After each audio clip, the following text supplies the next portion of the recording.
فواد چودھری ہماری سیاست کے ایک طلسماتی کردار ہیں۔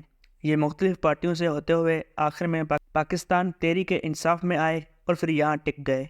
عمران خان انہیں پسند بھی کرتے تھے اور ناپسند بھی۔ یہ کبھی خان صاحب کے انتہائی قریب ہو جاتے تھے اور کبھی دور۔ یہ کبھی ان کے ترجمان ہوتے تھے اور کبھی انہیں اٹھا کر آخری صف میں پھینک دیا جاتا تھا۔ کیوں؟ اس کی دو بڑی وجوہات تھیں۔ یہ عمران خان کو ہمیشہ اعتدال کا راستہ اختیار کرنے کا مشورہ دیتے تھے۔ یہ انہیں اسٹیبلشمنٹ سے ٹکرانے سے بھی روکتے تھے۔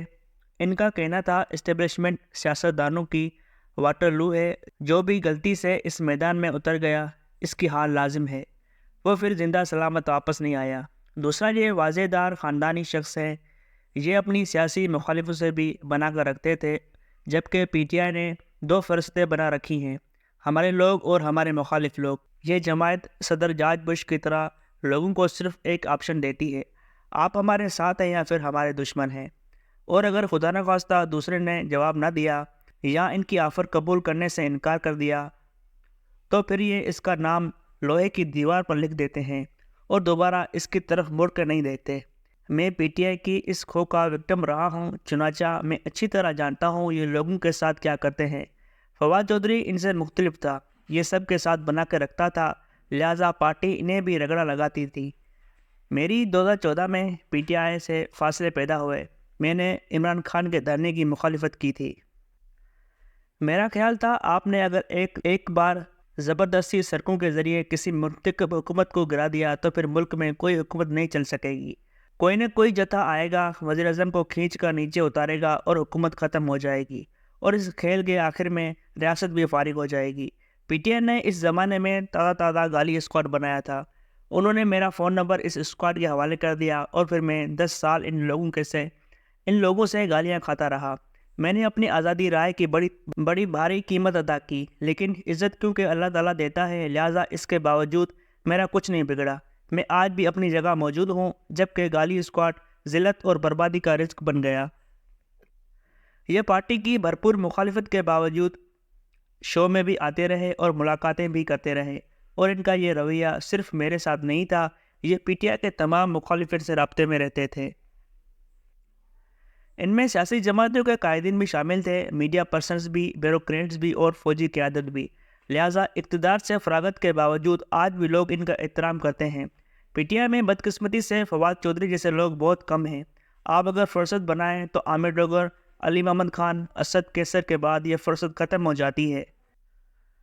نئے لوگوں میں ڈاکٹر ہمایوں محمد اور شعیب شاہین شامل ہیں۔ یہ لوگ مخالفت کو صرف مخالفت تک رہنے دیتے ہیں، اسے ذاتی دشمنی میں تبدیل نہیں کرتے۔ چنانچہ میڈیا اور سیاست دونوں جگہوں پر ان کا احترام موجود ہے، جبکہ باقی لوگ لوہے کی گردن اور پتھر کے چہروں کے ساتھ پیدا ہوئے ہیں۔ آپ ایک بار ان کے ساتھ بات کر کے دیکھ لیں، آپ پوری زندگی اپنے اوپر لعنت بھیجتے رہیں گے، اور شاید یہ اس رویے کا نتیجہ ہے۔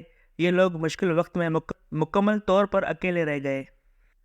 آپ اسد عمر، عمران اسماعیل، علی زیدی، عامر کیانی، فرق حبیب، فیصل جاوید، اعظم سواتی اور مراد سعید کو دیکھ لیں۔ کیا ان کے زوال کے بعد کسی نے ان کے لیے آواز اٹھائی؟ کسی نے ان کا نام لیا؟ فرق حبیب آج فیصل آباد میں کسی کو منہ دکھانے کے قابل نہیں، یہ باہر نہیں نکلتا، اور اگر یہ کسی جگہ چلا جائے تو لوگ اس سے سلام لینے کے لیے تیار نہیں ہوتے۔ لوگ اب اس کی عزت کیوں کریں؟ یہ اقتدار کے زمانے میں ٹھیک ٹھاک تکبر کے ہیضے میں مبتلا ہو گیا تھا، سیدھا آسمان کو ہاتھ مارتا تھا، لہٰذا آج اسے زمین پر بھی پناہ نہیں مل رہی۔ اللہ تعالیٰ سے معافی مانگنی چاہیے، اس کی نعمتوں اور نوازشات کا شکر ادا کرنا چاہیے، اور اچھے وقتوں میں دوسروں کے ساتھ بہت اچھا ہونا چاہیے۔ یہ عقل مندی بھی ہے اور بہترین حکمت عملی بھی، ورنہ وقت بدلتے دیر نہیں لگتی، اور جب وقت بدلتا ہے تو پھر انسان کا اپنا سایہ بھی اس کا ساتھ چھوڑ جاتا ہے، اور انسان زندگی کے لک و دک صحرا میں اکیلا رہ جاتا ہے۔ بڑا پرانا فارمولہ ہے، اگر اقتدار، شہرت اور دولت کے زمانے میں آپ کے دوستوں کی تعداد میں اضافہ نہیں ہو رہا تو پھر آپ جان لیں آپ اچھے انسان نہیں ہیں، اور آپ کا انجام عبرتناک ہوگا۔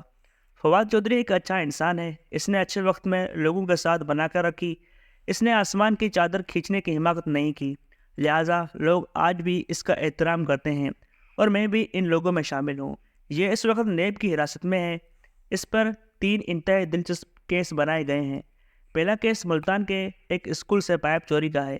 چودھری صاحب پر الزام ہے انہوں نے گورنمنٹ پرائمری اسکول خیرپور بٹھا سے 20 اور پائپ چوری کیے۔ آپ ذرا تصور کیجئے جہلم کہاں ہے اور ملتان کہاں ہے، اور فواد چودھری جیسے شخص نے 370 کلومیٹر دور جا کر اسکول سے 3000 روپے کے پائپ چوری کرنے تھے۔ دوسرا مقدمہ، فواد چودھری نے اپنے حلقے کے ایک گھر میں ڈکیتی کی اور وہاں سے 4 عدد چارپائیاں اور یوریا کھاد کی بوری چوری کر لی۔ اور تیسرا مقدمہ ہے، فواد چودھری نے اپنے حلقے میں 16 ارب روپے مالیت کی 2 رویہ سڑک کی تجویز دی۔ آپ ذرا غور کیجئے، فواد چودھری نے صرف تجویز دی اور یہ اس کا جرم بن گیا۔ کیس کی حقیقت یہ ہے، اس سڑک کا کبھی ٹینڈر ہی نہیں ہوا۔ حکومت پنجاب نے سڑک کی تعمیر کا ٹھیکہ FWO کو ٹینڈر کے بغیر دیا تھا، اور یہ ادارہ کیونکہ حکومت کا اپنا ادارہ ہے اور اس میں کوئی پرائیویٹ پارٹی شامل نہیں ہوتی، لہذا اس میں کرپشن کا سوال ہی پیدا نہیں ہوتا۔ دوسرا، اس پروجیکٹ کو بھی حکومت نے روک کر اس کی مالیت 26 سے 23 ارب روپے تک پہنچا دی۔ نیب آج کل فواد چودھری سے تحقیقات کر رہا ہے، آپ نے اس سڑک کی تجویز کیوں دی تھی؟ سوال یہ ہے، اگر سیاستدانوں نے سڑکوں، پلوں، اسکولوں اور اسپتالوں کی تجاویز نہیں دینی تو پھر آخر ان کا کام کیا ہے؟ دوسرا، اگر ریاستی اداروں کا کام سیاسی مخالفوں کو رگڑا لگانا ہے تو پھر ان اداروں کو ریاستی ادارے کیوں کہا جاتا ہے؟ آپ انہیں مافیاز اور خرکار کیمپوں کا نام دے دیں، اور جو حکومت ختم ہو جائے آپ اس کے لوگوں کو پکڑیں اور کیمپوں میں لے جائیں، اور جب دوبارہ حکومت کا وقت آئے تو آپ انہیں نہلا دھلا کر دوبارہ کرسی پر بٹھا دیں۔ ملک میں عملاً 50 سال سے یہی ہو رہا ہے۔ ذوالفقار علی بھٹو وزیر اعظم تھے اور پھر سزائے موت کے قیدی تھے۔ بینظیر بھٹو، آصف علی زرداری اور میاں نواز شریف کتنی بار جیل گئے اور کتنی بار اقتدار کی کرسی پر بیٹھے۔ میاں شہباز شریف 2022 تک ملزم تھے۔ یہ نیب کی حوالات میں ضمیر پر سلائے جاتے تھے، لیکن یہ اب دوسری بار وزیر اعظم بن چکے ہیں اور پورا سسٹم انہیں سلام پیش کر رہا ہے۔ رانا ثناءاللہ پر ہیروئن فروشی کا مقدمہ بنا تھا اور پھر یہ وزیر داخلہ بن گئے اور ان کے خلاف FIR درج کرانے والا محکمہ ان کا ماتحت ہو گیا۔ صدر آصف علی زرداری پر 2016 میں کرپشن کے مقدمے بنائے گئے، یہ اب دوسری بار صدر بن رہے ہیں، اور آج عمران خان بھی جیل میں ہیں اور یہ کل دوبارہ وزیر اعظم ہوں گے۔ مجھے یہ بھی یقین ہے فواد چودھری بھی باہر آئیں گے اور ایک بار پھر وزارت کا حلف اٹھائیں گے اور اس بار یہ وزیر داخلہ ہوں گے۔ تو پھر سوال یہ ہے، ان مقدموں کا کیا فائدہ؟ پوری دنیا جانتی ہے فواد چودھری کو استحکام پاکستان پارٹی میں شامل نہ ہونے کی سزا دی گئی۔ دوسرا، سسٹم انہیں الیکشن سے بھی روکنا چاہتا تھا، یہ دونوں کام اب ہو چکے ہیں۔ الیکشن بھی ختم ہو گئے ہیں اور استحکام پاکستان پارٹی بھی دفن ہو چکی ہے۔ چنانچہ اب فواد چودھری پر رحم کریں اور ان کی جان چھوڑ دیں، یہ اپنی ہمت اور جرم سے زیادہ سزا بھگت چکا ہے۔ دوسرا، ریاست کو منصف ہونا چاہیے، ظالم نہیں۔ یہ اگر میاں شہباز شریف کو دوسری بار وزیر اعظم اور آصف علی زرداری کو صدر بننے کی اجازت دے سکتے ہیں تو پھر فواد چودھری کا کیا قصور ہے؟ اس نے آخر کتنی چارپائیاں، کتنی کھاد اور کتنے پائپ چوری کر لیے ہیں؟ اسے بھی معاف کر دیں۔ اور آخری بات، عمران خان نے 8 فروری کے الیکشنز میں ثابت کر دیا عوام اس کے ساتھ ہیں۔ لوگ اسے وزیر اعظم اور PTI کو اقتدار میں دیکھنا چاہتے ہیں۔